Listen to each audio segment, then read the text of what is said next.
It started with a phone call. The voice on the other end was calm, professional, almost too calm. "Ms. Lane, we found a match." For years, Clara Lane had been waiting. Her brother, Ethan, was dying. His heart was fading faster than hope itself. And now, this call, the one she'd been dreaming of. It felt too perfect to be true. That night, the storm was relentless. The hospital lights flickered as thunder rolled across the city, a perfect soundtrack to the chaos inside her own heart. But then everything went still. A heart had arrived. The donor was anonymous. No name, no details, just a code. Subject 43. The surgery was a success. Ethan survived. The doctors called it a miracle, a second chance. But as the days turned into weeks, Clara noticed something was wrong. This wasn't just recovery. He wasn't the same. The quiet, gentle brother she'd known her entire life was different now. He'd wake up at 3 a.m., his voice a low whisper, speaking in a language he'd never learned.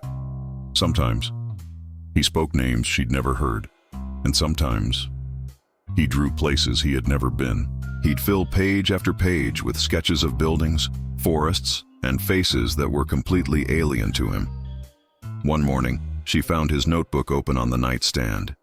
Inside, scrawled over and over in a frantic hand, were coordinates, latitude, longitude, a relentless repetition. She typed them into her phone, her fingers trembling.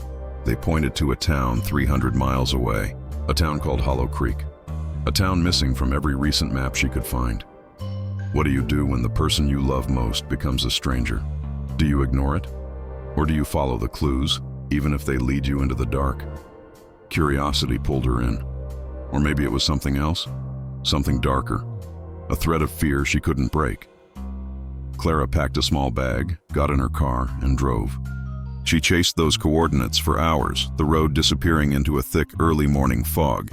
When she finally arrived, a rusted sign stood tilted by the edge of a forest. Hollow Creek, population 0. The town was dead silent. No wind, no birdsong, only the frantic hammering sound of her own heartbeat.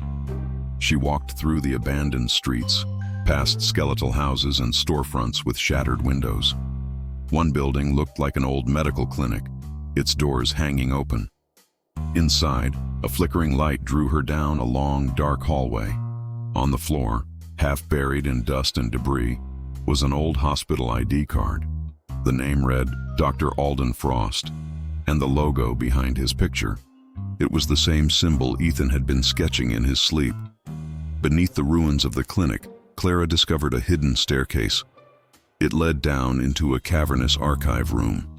Endless rows of shelves stretched into the darkness, holding thousands of dusty folders, each one marked donor. Her breath caught in her throat. She searched frantically until her fingers brushed against it. A folder labeled Subject 43. She pulled it from the shelf and opened it. Inside were medical reports, strange notations, and a faded photograph. It was a man with dark, haunting eyes, and a small, distinct birthmark on his chest, identical to the one that had appeared on Ethan's chest after the surgery. The papers slipped from her hands, scattering across the dusty floor. It all clicked into place, a horrifying, impossible realization. Her brother hadn't just received a heart, he'd received a memory, a life, and that life wasn't done living. When Clara finally returned home, shaken and exhausted, Ethan was waiting for her by the window. He turned slowly, his eyes calm, almost distant.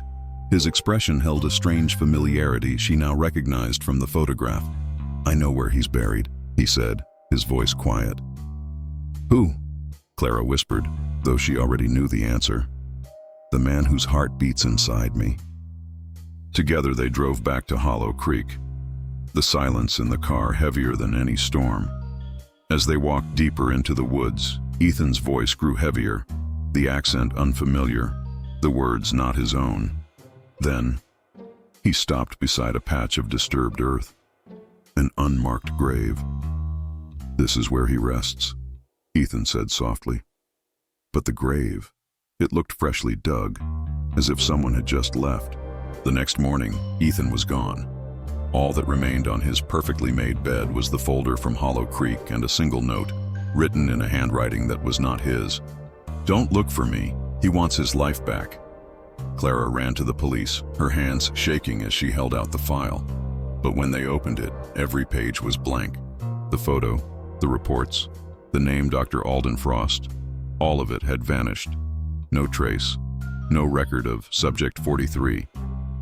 It was as if Hollow Creek and the man who haunted her brother had never existed at all.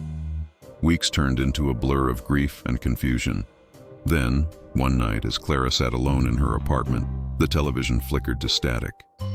A faint voice whispered through the speaker, distorted but unmistakable. "Organ donors live on, more than you think." The voice was Ethan's. Desperate for answers for anything, Clara returned to the hospital where it all began, the place of the miracle. The front desk clerk, without looking up, handed her an envelope. No name, no address. Inside was a donor card. Her name was printed on it. And the signature. It was in her own handwriting. She didn't remember signing it. She never had. Some gifts don't save lives. They exchange them. And somewhere, in another sterile room, beneath the low hum of fluorescent lights, another phone began to ring. A calm, professional voice on the other end of the line. "Ms. Lane, we found a match. Thank you for watching. If this story sent a chill down your spine, don't forget to like, subscribe, and hit that notification bell. Let me know in the comments what you think happened to Ethan. Until next time, stay curious."